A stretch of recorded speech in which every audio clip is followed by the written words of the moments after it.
మన రక్షకుడైనటువంటి యేసుక్రీస్తు వారి అతి శ్రేష్టమైన నామములో షాలేం స్వరం చూస్తున్న మీకు అందరికీ హృదయపూర్వకమైనటువంటి ప్రేమ వందనాలు. దేవుని యొక్క మహాకృప ద్వారా బిడ్డలందరూ కూడా పరీక్షలు రాశారు.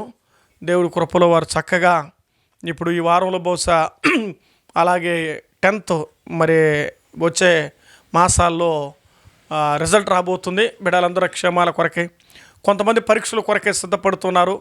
ఇంకా అనేకమైనటువంటి కాంపిటేటివ్ ఎగ్జామ్స్ ఉన్నాయి. ఇది పరీక్షల సమయం. కొంతమంది గవర్నమెంట్లో పిల్లలంతా కూడా హై స్కూలు లోయర్ పిల్లలందరూ కూడా పరీక్షలు రాస్తున్నారు. ఈ మార్చి అయిపోయిన తర్వాత మార్చి ఏప్రిల్ మే ఈ 3 నెలల్లో చదువుతున్నటువంటి విద్యార్థులకు ఇది పరీక్షల సమయం. జూన్ జూలై ఆగస్ట్ అనేది విద్యార్థులు మరలా ఒక నూతనమైనటువంటి కాలేజీలో ప్రవేశించే సమయాలు. అయితే ఈ రాత్రి వేళ దేవుని వాక్యాన్ని మనం చదివి ప్రార్థన చేసుకొని తరువాత దేవుని వాక్య ధ్యానాన్ని మనం ప్రారంభిద్దాం. రండి, బైబిల్ గ్రంథంలో మన శీర్షికలోనికి ముగింపులోనికి మనం వస్తూ ఉన్నాం. 23వ కీర్తనలోనికి వద్దాం. దావీదు రాసినటువంటి కీర్తన 23వ కీర్తన 6వ చరణాన్ని చదువుకుందాం. నేను బ్రతుకు దినములన్నీ కృపాక్షేమములే నా వెంట వచ్చును, చిరకాలము యెహోవా మందిరములో నేను నివాసము చేసేదను.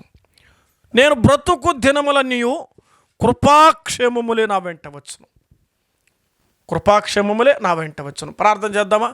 పరిశుద్ధమైన తండ్రి, ప్రేమ గల మా ప్రభువా, షాలేం స్వరములో అనేకమైనటువంటి విషయాలు మరి మీరు అందిస్తున్నటువంటి పరిచర్యను బట్టి నీకు స్తోత్రాలు.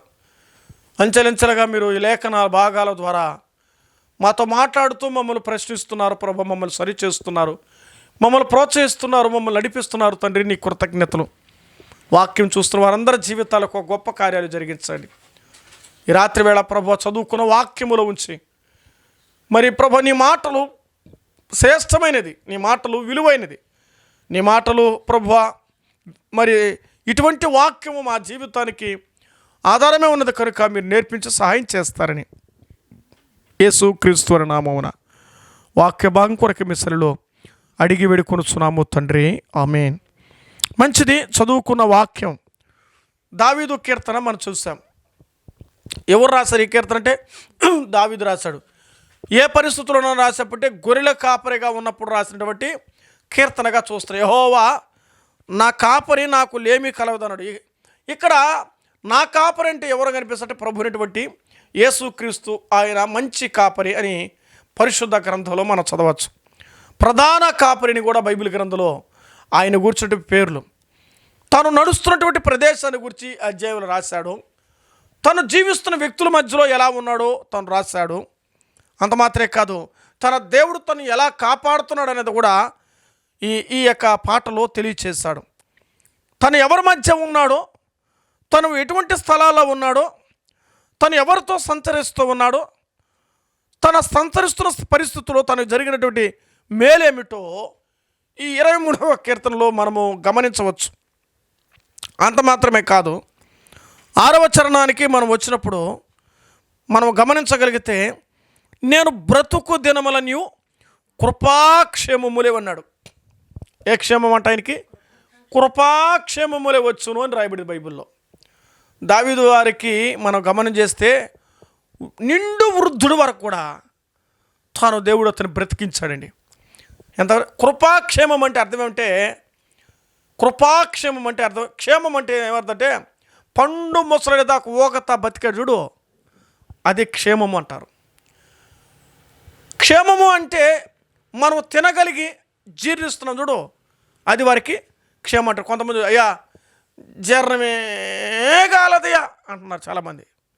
అజీర్ణంగా ఉందయ్యా, తినలేకపోతున్నానయ్యా, నీరసంగా ఉందయ్యా, బలవే లేదయ్యా, నా వల్ల కావడం లేదా, నా చేత కాలేదయ్యా అని అంటున్నారు. దీన్ని కృపాక్షేమం అంటారు.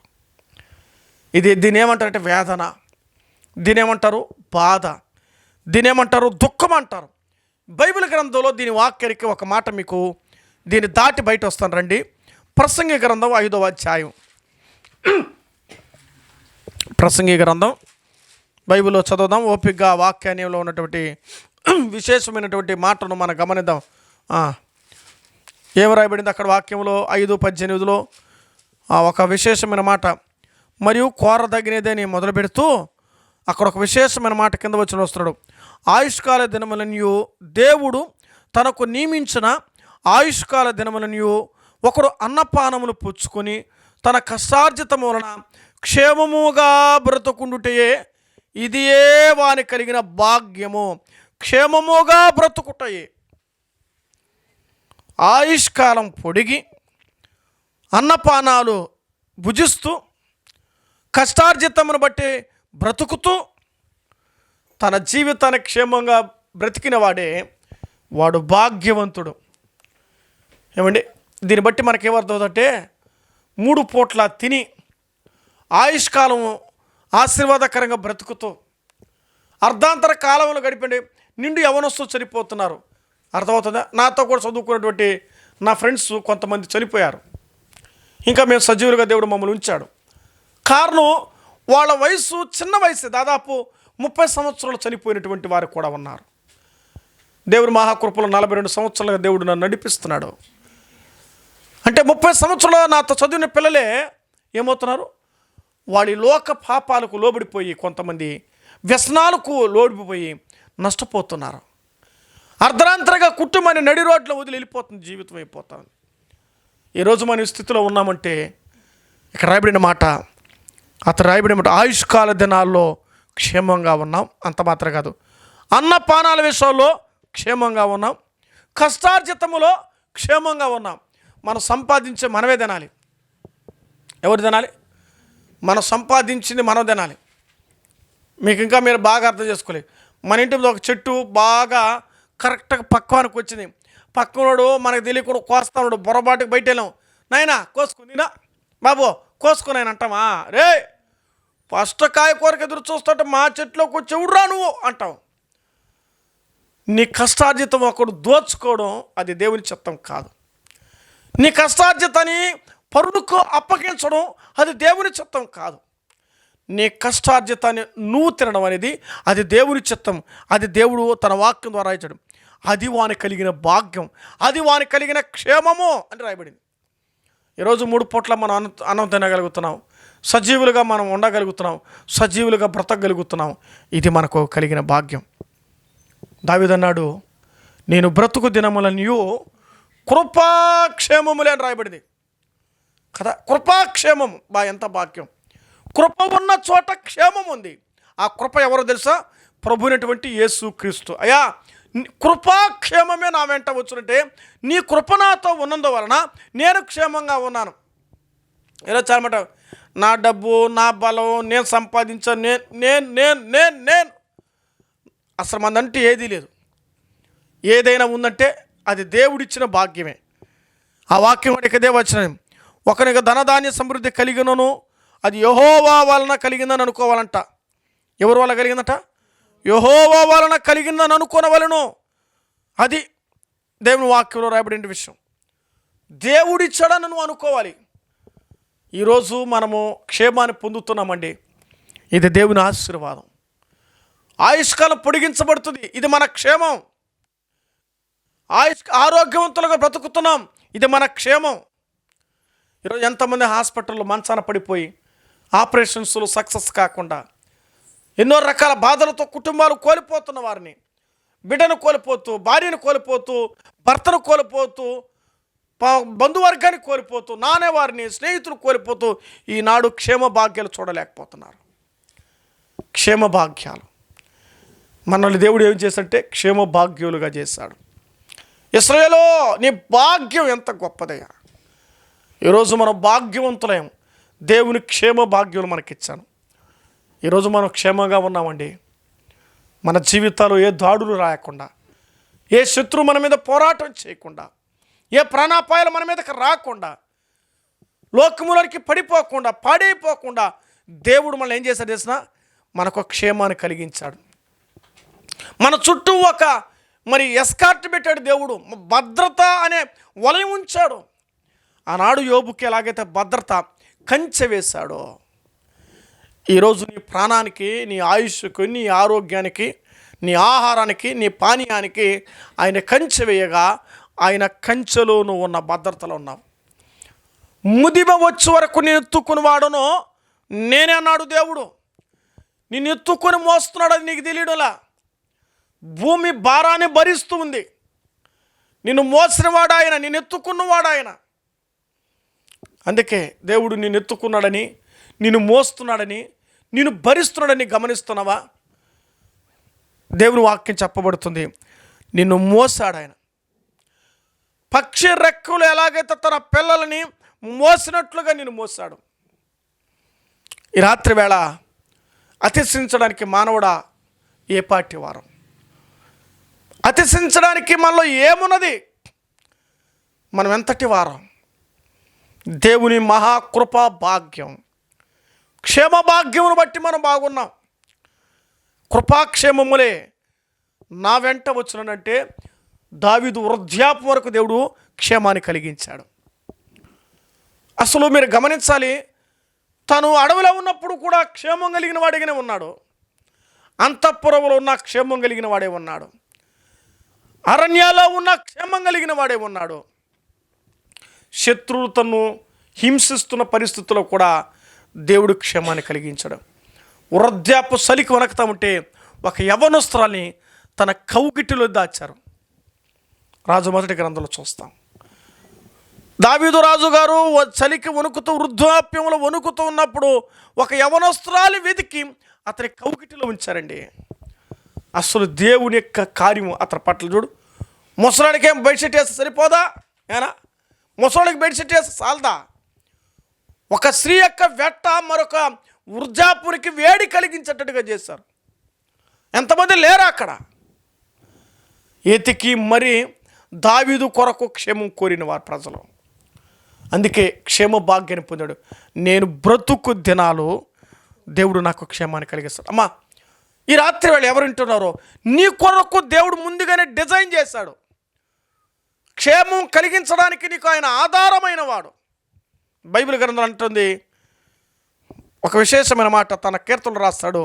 16వ కీర్తన 2వ వచనంలో ఏమని రాస్తాడంటే, దావీదుగా రచించిన కీర్తనే 16వ కీర్తన 2వ వచనం, నీవే ప్రభుడవు, నీకంటే క్షేమాధారము ఏదీ లేదు. నీవే క్షేమాధారం. ఆయన క్షేమాధారం, ఆయన ప్రాణాధారం, ఆయన జీవనాధారం. ఆయన అంటాడు, దావీదు అంటాడు, నువ్వు నాకు క్షేమాధారం. నేను క్షేమంగా ఉన్నా అంటే ప్రభువా నువ్వే నాయన. నేను భద్రంగా ఉన్నంటే నువ్వే అయ్యా.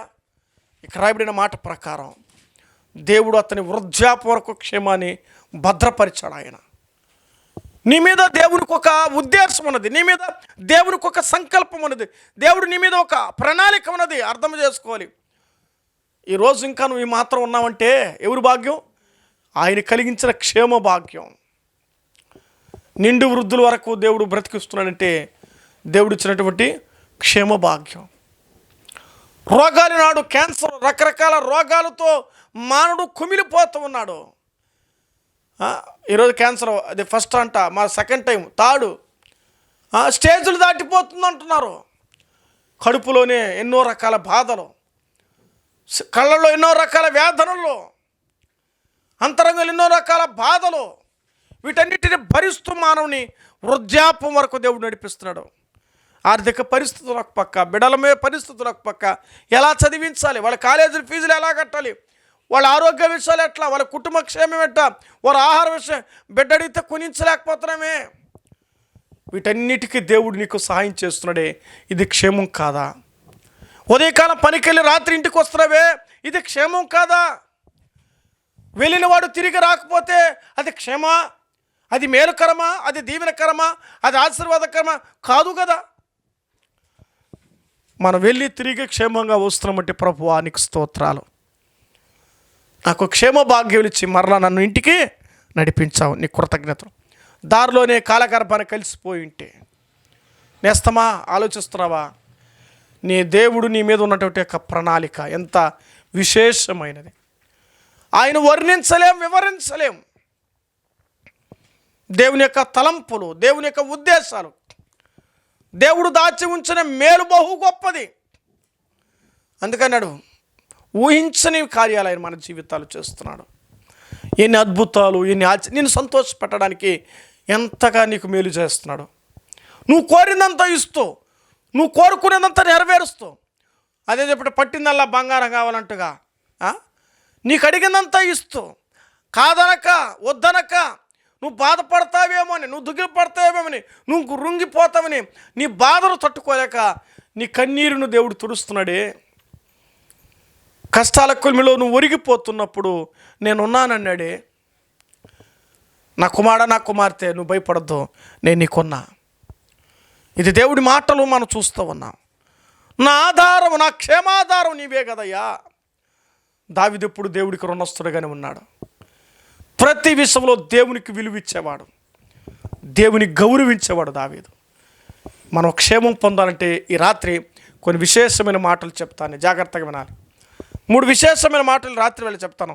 మనం క్షేమం కలిగి ఉండాలి అంటే, వారి క్షేమము బైబిల్ అంటుంది వారి చేతిలో ఉందా? నీ క్షేమం నీ చేతిలో ఉందా? నీ ఆరోగ్యం నీ చేతిలో ఉందా? నీ జీవితం ఈ నెలంతా నేను పనిచేస్తాను నమ్మకం నువ్వు గ్యారెంటీ ఇస్తావా?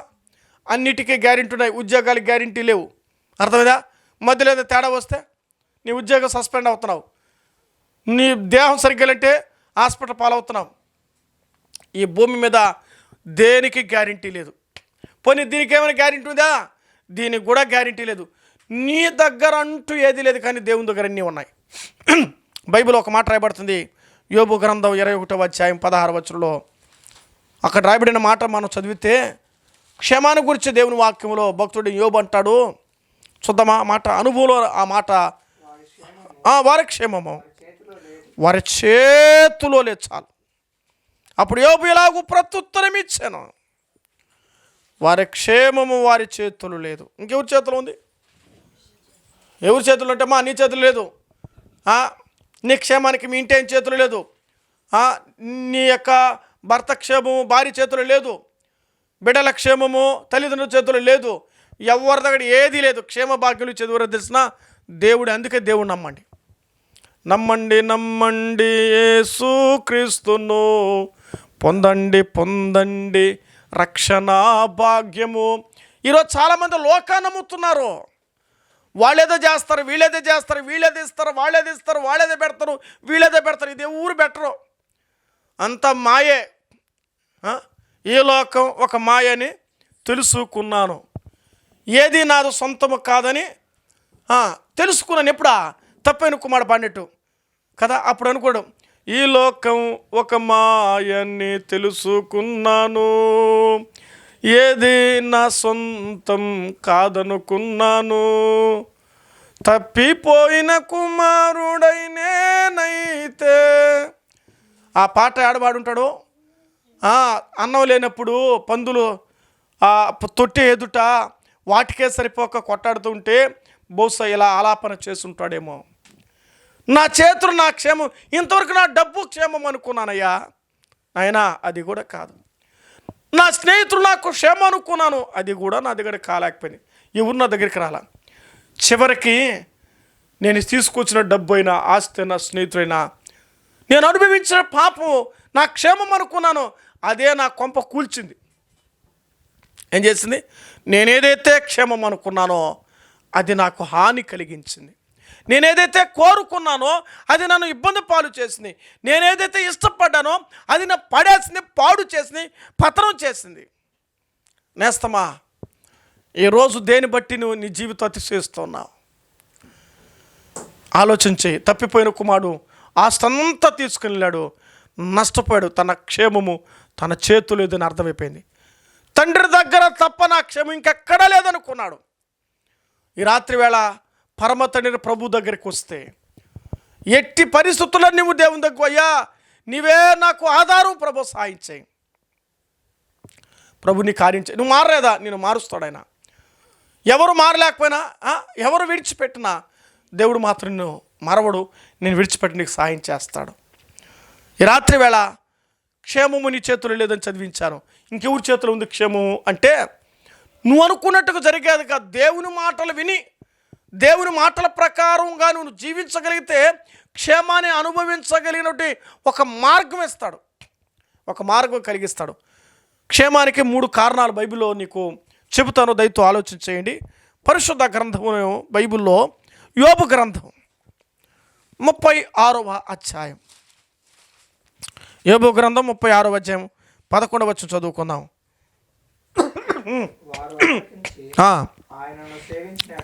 వారు ఆలకించి ఆయన సేవించడలా తమ దినములు క్షేమముగాను తమ సంవత్సరములు సుఖముగా వెళ్ళబుచ్చుతారు. తమ దినములు క్షేమంగా ఉండాలి అంటే నెంబర్ 1, వారు ఆలకించి ఆయనను సేవించిన ఎడల. ఏం చేయాలంట? సేవించాలి, దేవుని ఆరాధించాలి, దేవుని పూజించాలి, దేవుని మందిరకు రావాలి, దేవునిని వెంబడించాలి, దేవుని అనుసరించాలి, దేవునిలో బ్రతకాలి. అది అట్టగాదో నాకు బాగా కలిగితే, నా భర్త మారితే, నాకు ఉద్యోగం వస్తే, నాకు వివాహం అయితే, నాకు పిల్లలు కలిగితే, నేను అనుకుని నెరవేరితే అప్పుడు వస్తా. ఇంకా క్షేమం పొందిన తర్వాత నువ్వు వచ్చే కృతజ్ఞత ఏంది?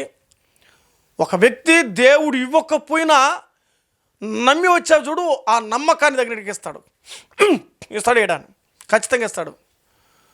నువ్వు నమ్మాలి దేవుని. యేసు ప్రభు దగ్గరికి వచ్చి ఆయన సేవించడం నేర్చుకో. ఆయన సేవించిన వారిని బైబిల్ గ్రంథంలో ఎన్నో విషయాలు పడుతుంది. దేవుని దగ్గరకు వచ్చిన ఎవరూ చెడిపోలేదండి. దేవుని దగ్గరకు వచ్చి పాడైపోయిన ఎవరూ కూడా లేరు. ఆయన ఎదురుకు వచ్చి మేలు పొందిన వారు ఉన్నారు, జీవితాలు మార్చుకున్న వారు ఉన్నారు, బ్రతుకులు మార్చుకున్న వారు ఉన్నారు, లోకానికి దూరమై శాపాలు కొని తెచ్చుకొని వాటన్నింటిలోంచి విడిపించబడిన వారు ఉన్నారు. ఒకరు మార్చడానికి మన వల్ల కాదు.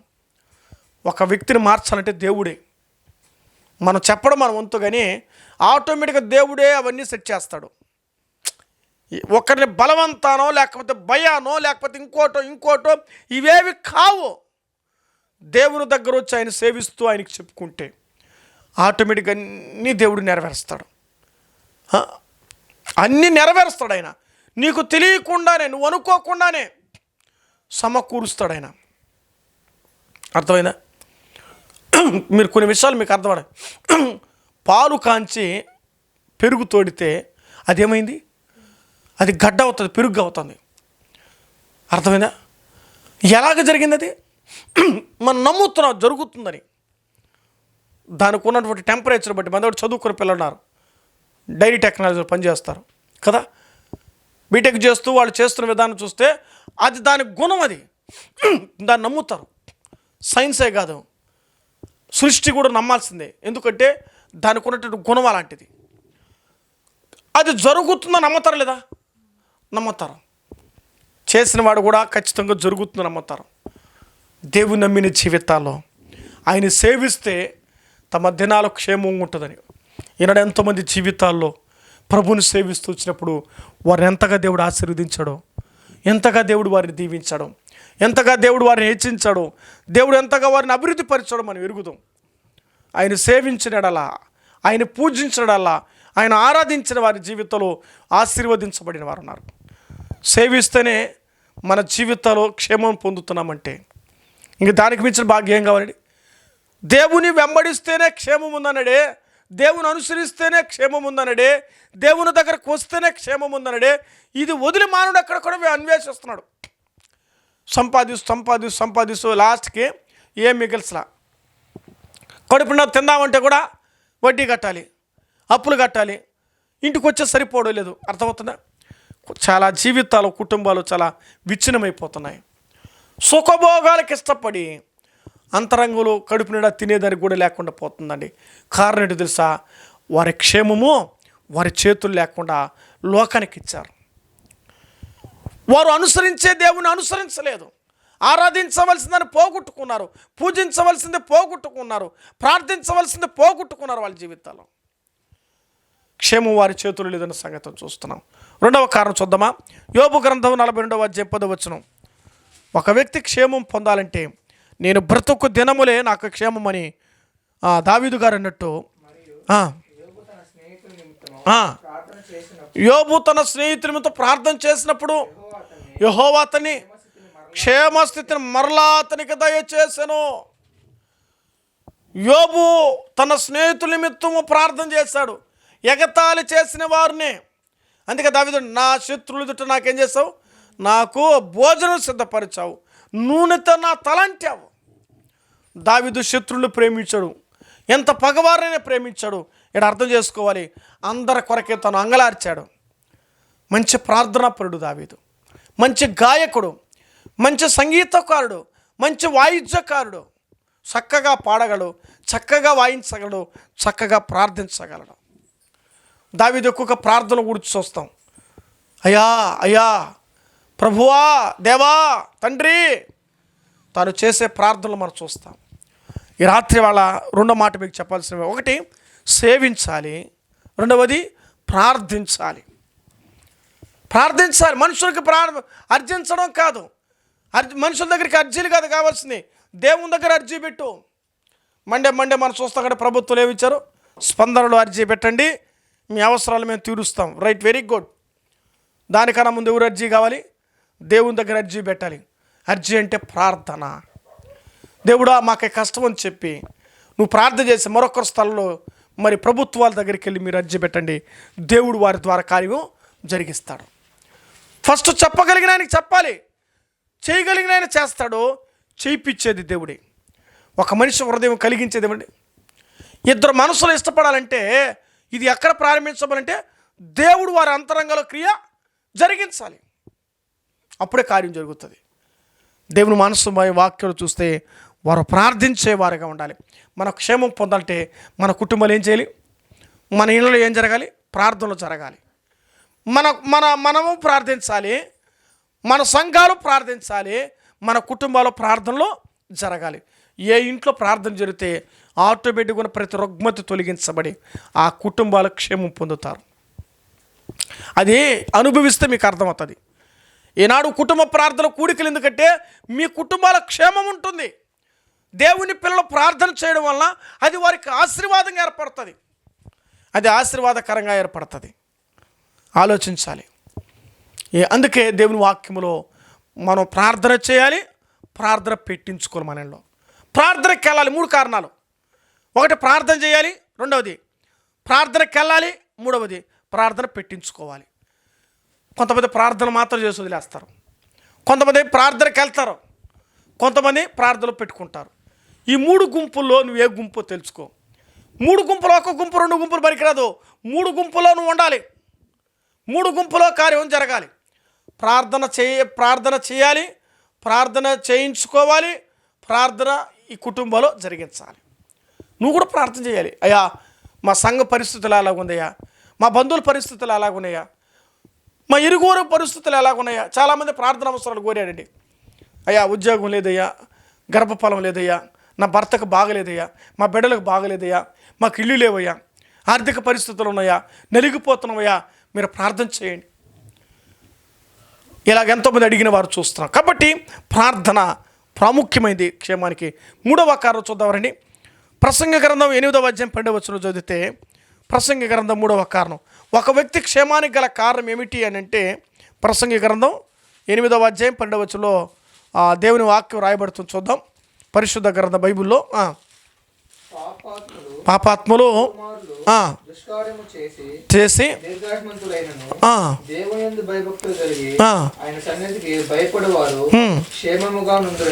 దేవునికి భయపడు వారు క్షేమంగా ఉందరని. చాలు, మనం దేవునికి భయపడితే మనం క్షేమం పొందుతాం. ఒకటి సేవిస్తే క్షేమాన్ని పొందుతాం, రెండవది ప్రార్థిస్తే క్షేమం పొందుతాం, మూడవది దేవునికి భయపడితే మనం క్షేమాన్ని పొందుతాం. దావీదు దేవునికి భయపడేవాడు, మనుషులకు భయపడ్డావు. కానీ దావీదు మాత్రం దేవుడు అంటే భయపడతాడు. దావీదు దుఃఖములో, బాధల, వేదనలో దేవునికి ప్రార్థన చేసేవాడు. అంత మాత్రం కాదు, దేవుడు అంటే భయపడేవాడు. ఈ రాత్రి వేళ దేవునికి భయపడడం ద్వారా మనం క్షేమం పొందుతాం. దేవుని భయం ఉన్నప్పుడు లోకము, పాపము, శాపానికి మనం దూరంగా ఉంటాం. దైవ భయం ఉన్నప్పుడు పరిశుద్ధతను అనుభవిస్తాం. దైవ భయం ఉంటే దేవుని ఆశీర్వాదాలకి కారణమవుతుంది, దేవుని దీవెనకు కారణమవుతుంది. ఇంకా ఈ రాత్రి వేళ ఎవరైతే ప్రభువు నమ్ముకోలేదమ్మా, దేవునికి భయపడి మీ పాపాలు ఒప్పుకొని రక్షణ పొందితే పరలోక భాగ్యం. దేవునికి భయపడడం ద్వారా పరలోక మార్గం, దేవుని సన్నిధి నీకు వస్తుంది, దేవుని సమాధానం వస్తుంది. లేదంటే అగ్నిగుండమే. యేసుక్రీస్తు నమ్మితే యుగ యుగాలు దేవునితో ఉంటావు. యేసుక్రీస్తుకు భయపడేలా యుగ యుగాల అగ్నిగంధానికి వెళ్తావు. ఏది కావాలో కోరుకో. ఈ రాత్రి వాళ్ళు నమ్ముకొని పరలోకం చేరాలని కోరుతూ ఉండగా హృదయాలు అంకితం చేయండి.